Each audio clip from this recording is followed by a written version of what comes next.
Greetings and salutations to everyone tuned in to Night TV at this moment.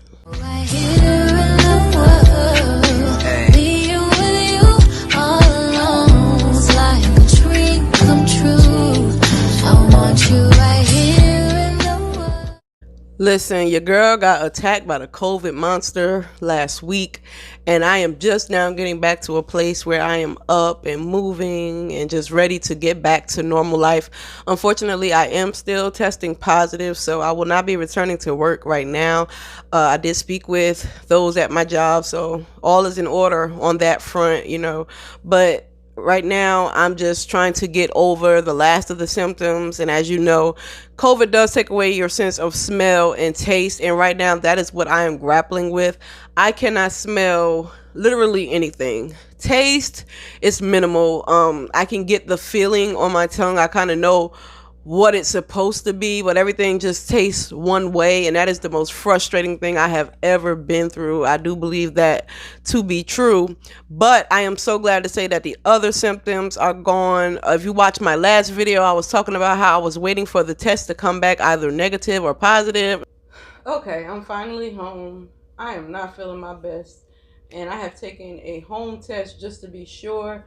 I'm praying that it's not what I think it is, but I'm having chest pains. They keep moving. And unfortunately, it did come back positive.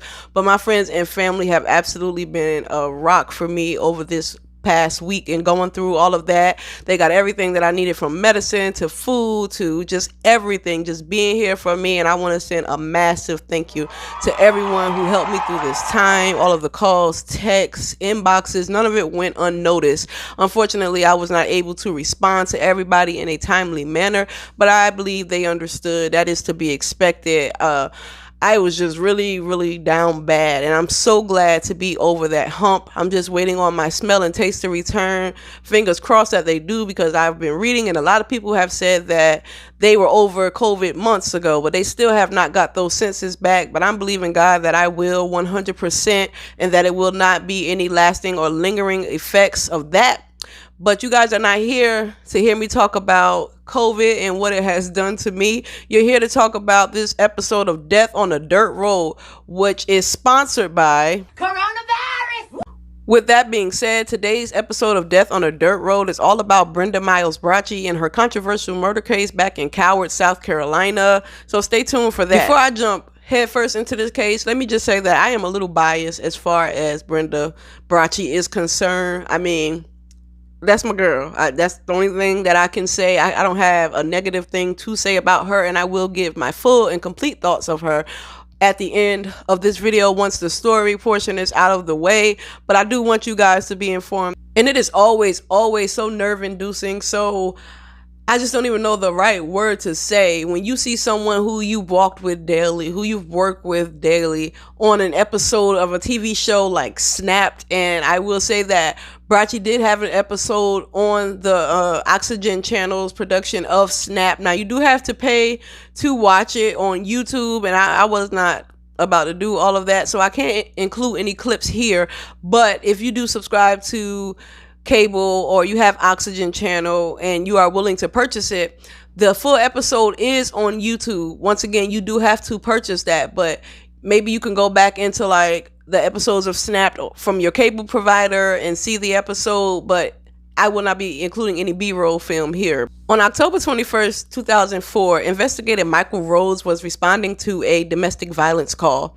And while he was on his way to that call, he was redirected to come back to the station because the victim in that call was waiting for him there at the police department.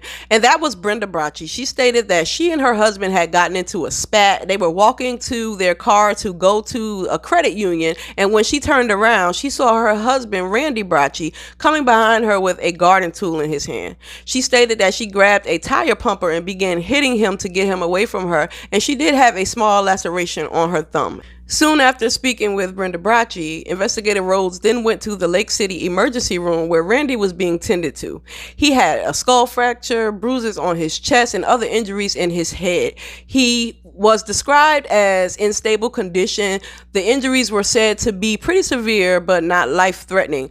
But it was determined that had Randy been hit to the back of his head, instead of dealing with lacerations and bruises, it could have killed him, which kind of gives you goosebumps in the wake of everything, knowing what is to come. It's almost like a foreshadowing of the morbid events that would soon take place.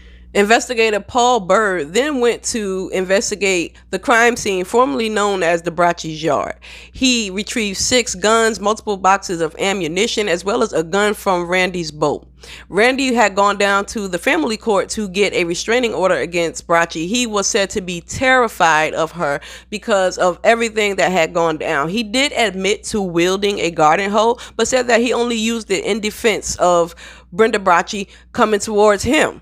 So the story was totally flipped on Randy's end.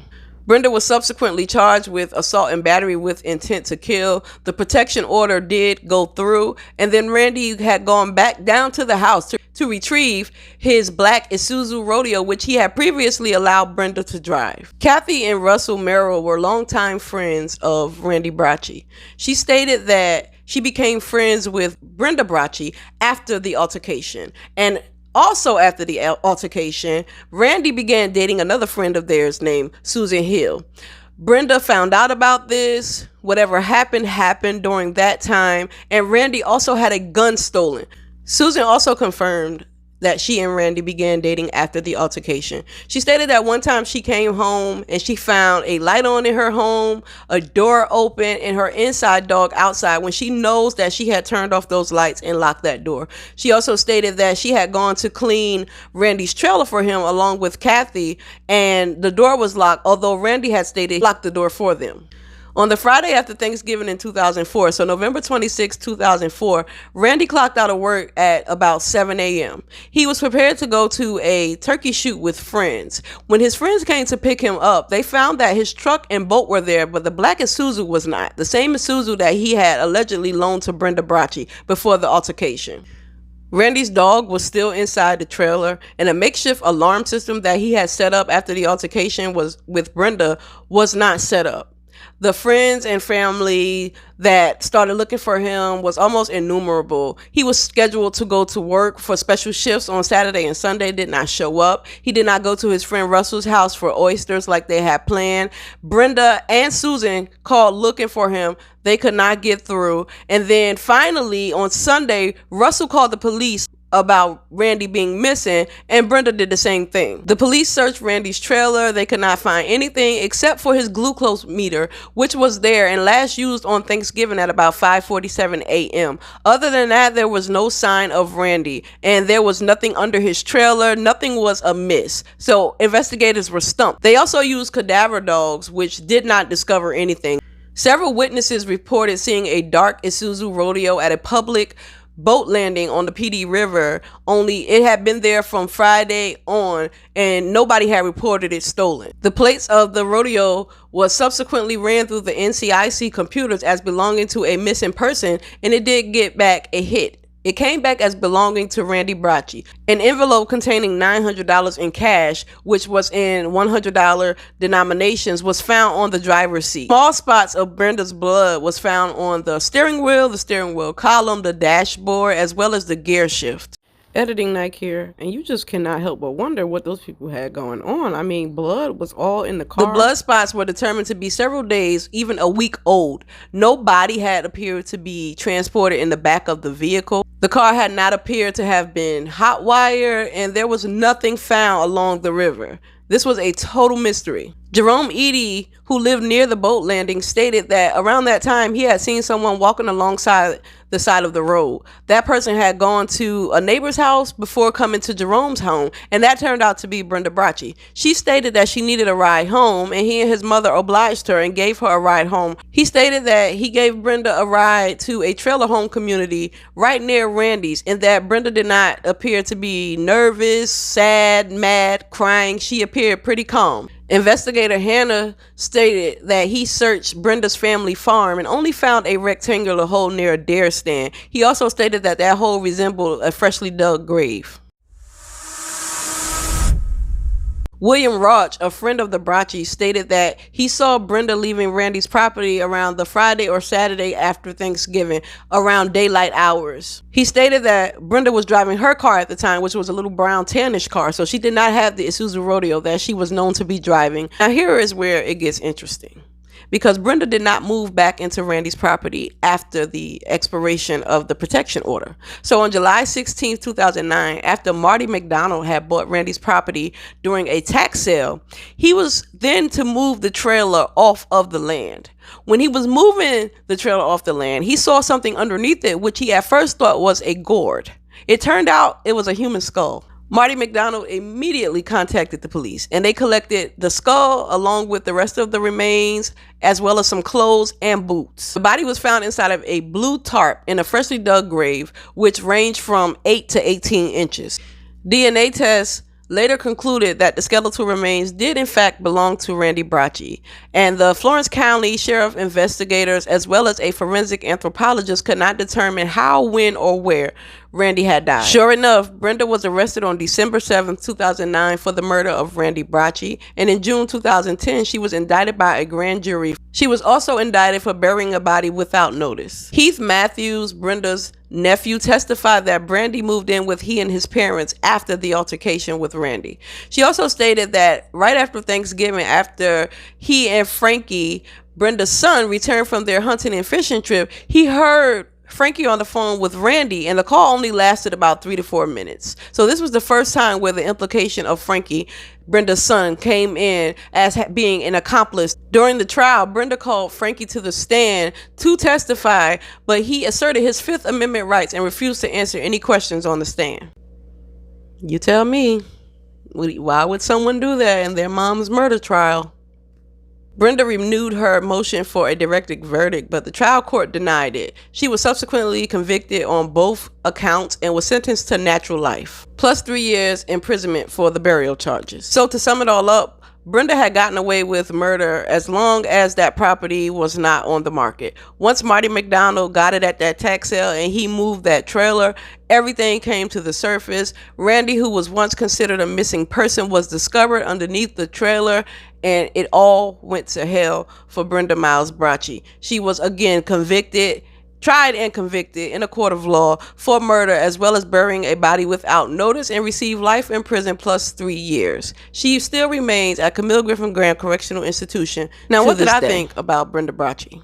Let me just say this. Brenda is a workaholic. And if I had met her prior to this murder charge and burying a body without notice, I would have never believed it. She is such a cool individual. I mean, I know they all have their ways, and no, I'm not saying that I befriended any inmate. I'm not saying that, but I knew how to treat people like human beings, if that makes any sense.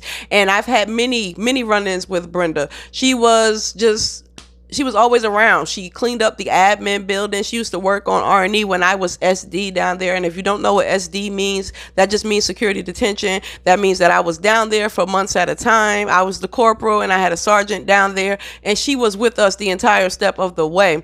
There are so many stories that I have as far as Brenda Brochi is concerned, but I will start with this one. When I was working the control room once, I can be a little bit clumsy, and there are steps inside of the control room. Yes, you are enclosed, and no inmates are not allowed in there. And so when I was down there working that control room, I was trying to go down the steps, and somehow, some way, I ended up twisting my ankle, and it was obviously worse than I thought it was going to be. I called and I told them what was going on. When I finally got to the back door, I remember they gave me a wheelchair, and Brenda just scooped me up like a little baby and put me in that chair, and she pushed me up the stairs to the medical where they had to do like an air report for me and send me out to the hospital. But I'll never forget things like that. We used to laugh about that all the time, as well as when we were down on R&E. I remember the steps are so high, and if I can find a picture, I'll try to insert it here so you guys can get kind of like a visual of how the steps are. And she was about to fall over the side,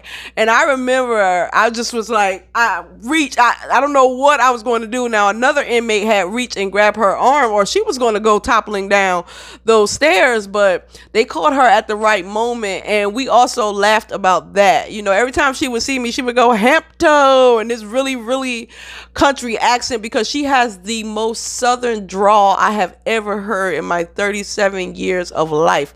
But once again, that woman is a workaholic. She's a little controlling. You know, people will complain that she doesn't like anybody to help her. She likes to do it herself, and she gets really, really irritated if people are not doing things a certain kind of way. So you can tell, like, there's a certain kind of work ethic in her. She does not get in any trouble. I've never seen her in lockup. I've never even seen her with a write-up. And when she did get in a little bit of trouble, you know, she contested that thing so bad that they just threw it out. She was very, very trustworthy, very honest.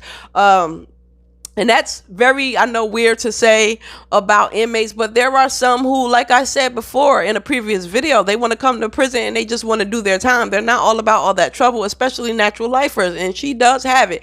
And speaking of natural life, I remember I was working in a building called Zion back when Brachi first came to prison, and she came in there to get some air for the ball. They had like a volleyball, and there's a volleyball in the middle. And at that time they were playing on the yard. The yard was open, and she came in, and I said, oh, you know, hi, nice to meet you. She introduced herself. I said, how long will you be joining us? That was kind of something that I always ask inmates, kind of like a little running joke. And she stated, and she looked at me with the most serious face, and she said, I got natural life. And I just looked at her, and I was like, oh, okay, you know, feeling a little awkward, gave her the air pump. She pumped up the ball and she left. But from that day on, you know, I always talked to her. I always saw her around.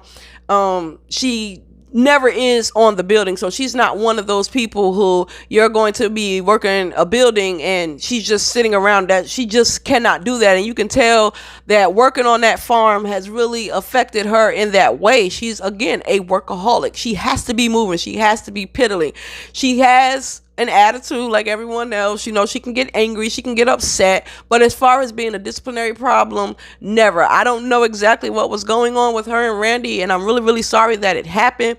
But I will say, as far as being an inmate, if a model inmate exists, then Brenda Brochi would be that person. Now, I told you guys in the beginning of this that I was going to be a little biased, and I'm not really hyping her up. I'm just telling you the truth. I know it sounds like I am hyping her up, but that's just, if you ask anybody, you know, I'm sure she has her ways, but these are ways that I've never seen. You understand what I'm saying? She came to prison, she hunkered down, and she did what she has to do. And I don't see her like walking around. I never saw her walking around the yard with like a girlfriend. I remember her having one girlfriend, and it was a young lady who had then went to what they call the ATU program. That's the addiction treatment unit.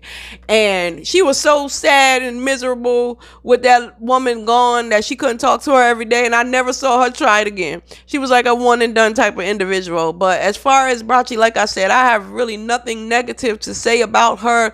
This Death on a Dirt Road episode is so shocking to me, because if I had met this woman in the past life, I promised you, and I had gone to work at Camille Griffin Graham and I saw her, I would have never believed it. If I had gone to that court appearance, I would have never believed it. I would have said, no, you got the wrong person, because you just cannot see her doing something of that nature. And this was a heinous crime. And not only did she murder him, she buried him up under the house. And once again, had they not sold that property, no one would have ever known. It would have been a perfect murder. She got away with it for years. So, I mean, that speaks volumes, I guess, of her character and what she is capable of. But to say that she put it behind her would be an understatement, because she's just, I don't know. She's not that type of person anymore. She is in the Murderpedia, the Encyclopedia of Murderers for South Carolina, which again is very, very shocking. I remember I used to just scroll through that, and I just would go through the names of males and females and see how many of them I had actually met. Because once again, I don't know if I mentioned this before,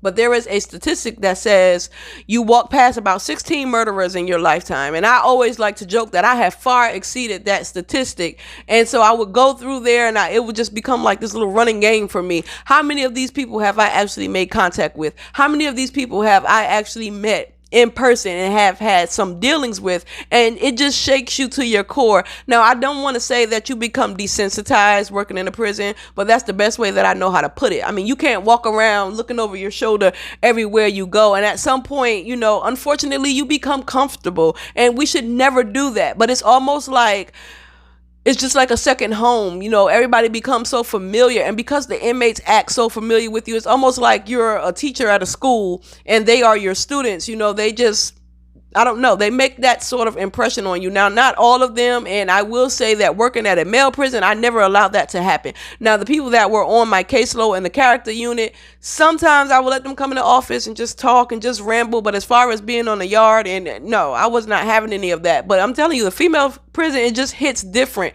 You just tend to become so comfortable, and I don't know why people think that things don't happen there, because they do. I've seen it, I've heard about it, I've witnessed it. You know, you just, I don't know. Brenda, just without continuing to go off on a tangent, she is just one of those people who is more like staff than they are an inmate. And, you know, just reading and really getting into the meat and crust of this case, I was really, really shocked on the things that she had done to Randy and the things that she had been accused of.